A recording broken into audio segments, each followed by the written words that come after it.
pagpapatuloy naman ng pagdinig kaugnay sa impeachment complaint laban kay Supreme Court Chief Justice Maria Lourdes Sereno. Sumalang sa pagtatanong si Associate Justice Mariano Del Castillo. Tinanong ng mga kongresista si Del Castillo tungkol sa pagbili ng mamahaling kotse bilang service vehicle ng punong maestrado.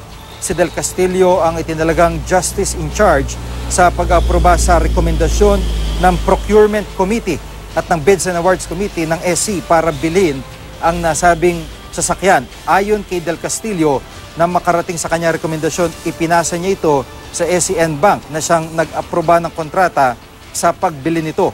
Ayon pa kay Del Castillo, kabilang sa 5 pinakamatataas na opisyal ng bansa si Sereno, kaya exempted anya ang Chief Justice sa administrative order ng Department of Budget and Management na nagbabawal sa mga opisyal ng gobyerno na bumili ng mamahaling sasakyan.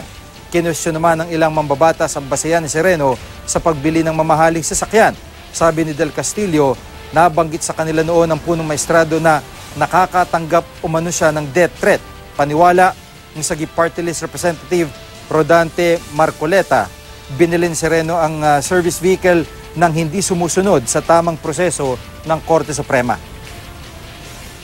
Was there any time that the Chief Justice life was placed in a critical, I would say, situation that she needs really some protection by way of an expensive vehicle? Your Honor, she has not brought that up formally to us, but in some breakfast meetings that I've attended, she did say that hindi ko naman pwedeng sabihin sa inyo lahat na lang itong mga death threats sa akin eh. She would say that.